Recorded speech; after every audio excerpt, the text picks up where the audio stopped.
रेणुका की शादी कुछ ही दिनों पहले शास्त्री नगर में हुई थी। रेणुका बहुत ही आलसी लड़की थी। वो दिन भर बेड पर सोती रहती या फिर मैगजीन पढ़ती रहती और घर के काम भी धीरे धीरे ही करती। एक दिन उसकी सास उसके पास आती है। बहू, आज बेसन का चिला बना दे, बड़ा मन कर रहा है। हाँ मम्मी जी, बनाती हूँ थोड़ी देर में। थोड़ी देर में? अरे थोड़ी देर में तो रात के खाने का वक्त हो जाएगा बहू। अच्छा मम्मी जी, तो फिर आप रात का खाना ही खा लीजिएगा ना। हे भगवान, कैसी आलसी बहू मिली है मुझे, हर काम को बस टालती ही रहती है। रेणुका दिन भर बस आलस पना ही करती रहती। एक बार रात के खाने पर सब बैठे हैं तो रेणुका का पति कहता है, अरे ये क्या, आज फिर से करेला? रेणुका, हफ्ते में तीसरी बार ऐसा हुआ है कि करेला बन रहा है। कुछ भी बना लिया करो। अरे इतनी सारी सब्जी मिलती है मार्केट में। हाँ, पर अब कौन मार्केट जाए और सब्जी लेकर आए, इसलिए जो था घर पर वही बना दिया। बहू, फ्रिज खोल कर देखती तो पता चलता कि सारी सब्जियां रखी होती है, पर तुम्हारा आलसपन खत्म हो तो तुम्हारी नजर जाए ना। विशाल कमरे में आकर रेणुका से पूछता है, रेणुका, मैंने कहा था तुमसे कि मेरे लिए रुमाल ले आना। मेरे सारे रुमाल खराब हो गए हैं। तुम ले आई क्या? आज नहीं गई, कल ले आऊंगी। ओफो, पिछले 4 दिनों से मैं यही सुन रहा हूँ। बिना रुमाल के ऑफिस जाना पड़ रहा है।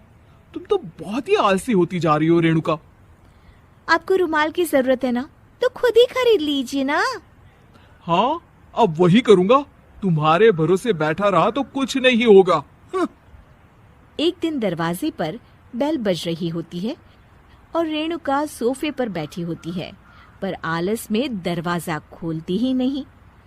अरे बहू, कितनी देर से बेल बज रही है? क्या कानों में रुई डालकर बैठी हो जो सुनाई नहीं दे रही बेल? मम्मी जी, अब आप आ ही गई हैं तो आप ही खोल दीजिए ना दरवाजा। क्यों मुझे ताना मारकर और देर कर रही हैं? अरे वाह, उल्टा चोर को तवाल को डांटे। सास दरवाजा खोलती है तो उसकी पड़ोसन दरवाजे पर खड़ी होती है। दरवाजा खोलने में इतनी देर क्यों हो गई? सब सो गए थे क्या? और ये भी कोई वक्त है क्या सोने का? हाँ? अरे नहीं नहीं, ऐसी कोई बात नहीं है। आइए आइए, आप लोग अंदर आइए। ओफो, इन सबको भी अभी आना था। अब मम्मी जी लगा देंगी मेरी ड्यूटी किचन में। बहू पकोड़े तल दे, बहू चाय बना दे। अरे बहू, सो गई क्या? कब से आवाज दे रही हूँ, जा चाय बना कर लिया। हाँ मम्मी जी, अभी जाती हूँ थोड़ी देर में। सास रेणुका को आंख दिखाती है। मतलब थोड़ी ही देर लगेगी चाय बनाने में, अभी ले आती हूँ, बस झटपट। रेणुका रसोई में जाती है और इसी आलसीपन में वो चीनी की जगह नमक डाल देती है। जैसे ही सब चाय का घूंट भरते हैं, चाय थूक देते हैं। थू थू थू थू, ये कैसी चाय बनाई है तूने रेणुका? इसमें तो सारा नमक भरा है। हाँ, और ये पकोड़े, इसमें इतनी मिर्च है कि मेरी तो हालत ही खराब हो गई खाकर।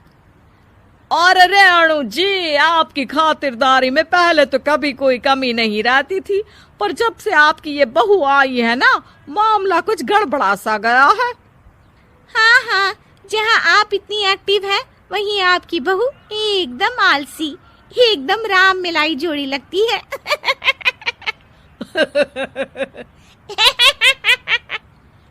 अच्छा जी, चलते हैं अब।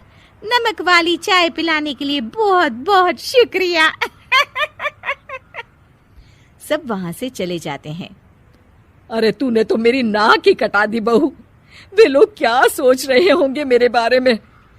मम्मी जी, मैंने तो शक्कर ही डाली थी, पता नहीं नमक कैसे बन गई शक्कर। शक्कर नमक नहीं बना बहू रानी, तुम्हारा ये जो आलसपना है ना, ये उसी का नतीजा है। सॉरी मम्मी जी, अब मैं ये आलसपन छोड़कर सारे काम अच्छे से मन लगाकर करूंगी।